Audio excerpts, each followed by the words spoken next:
মালদার মানিকচকের মথুরাপুর কাহারপাড়ায় হোলির রাতে গুলি চলা এবং তার জেরে গণপিটুনির ঘটনায় জোড়া মৃত্যুকে ঘিরে চাঞ্চল্য ছড়িয়েছে এলাকায়।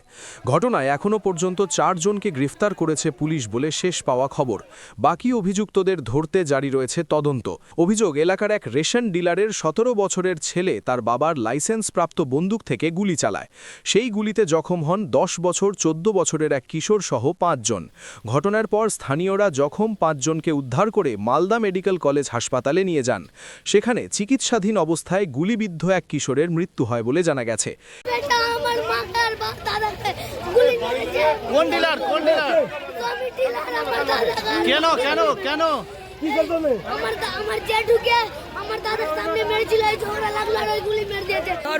ওদের মধ্যে লেগে গেল ঝগড়া। কাদের মধ্যে? ওই ওর ছেলের সঙ্গে। ওর ছেলের সাথে কার? আর ওই ওদের ওই তোমার একটা পাগলা আছে, ঘত্তু আছে, একটা সীতার পোতা আছে, ওদেরকে মেরে টেরে রক্তই করেছে। ওরকে গুলি মেরেছে। কে গুলি মেরেছে? ওর বেটা। বেটা না সমিতা? কে গল্প? ওরা সবাই মিলে।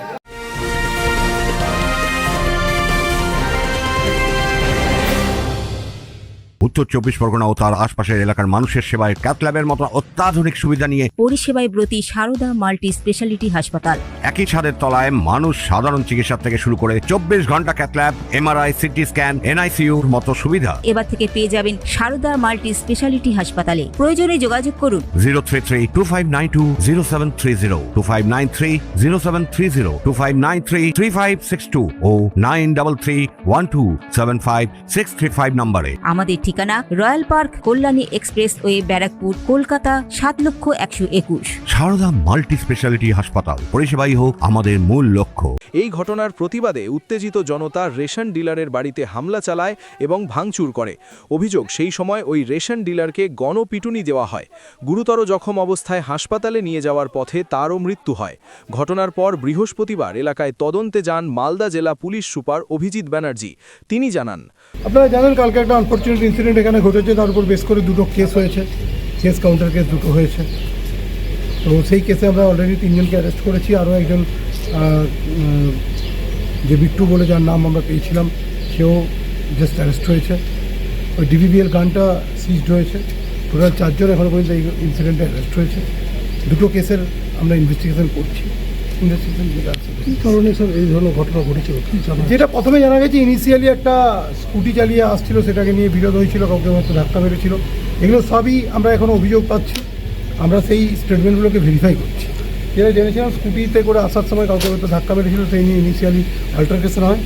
তখন এখানে ধাক্কাধাক্কি শুরু হয়। তারপর ওই ছেলেটি নাকি ওখান থেকে ফায়ার করে। তাতে অন্যদিকের লোকেরা যারা ইনজিওর্ড হয় তারা এবং তাদের বাড়ির লোকেরা বা অন্যান্য লোকেরা তারা অ্যাজিটেটেড হয়ে একে মারধর করে, সমিতিকে মারধর করে। এই ইনসিডেন্ট এখনও পর্যন্ত আমরা পেয়েছি, কিন্তু we have to verify the statements of the witnesses as well as we are also verifying the technical evidences. Sir, লাইসেন্সটা বন্দুকটির লাইসেন্স কার নামে ছিল? বন্দুক আমরা সিজ করেছি। তার লাইসেন্স কি আছে না আছে, লাইসেন্স যে ইস্যুইং অথরিটি, তার কাছ থেকে আমরা কনসাল্ট করব।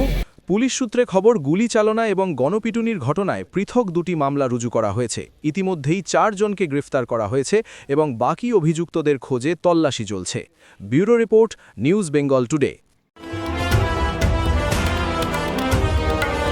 মেঘবেলা লাইভে আপনার পছন্দের টিভি চ্যানেলস সম্পূর্ণ বিনামূল্যে, শুধুমাত্র মেঘবেলা ব্রডব্যান্ডের কানেকশনের সঙ্গে। মেঘবেলা ব্রডব্যান্ড, বাংলার ঘরে ঘরে।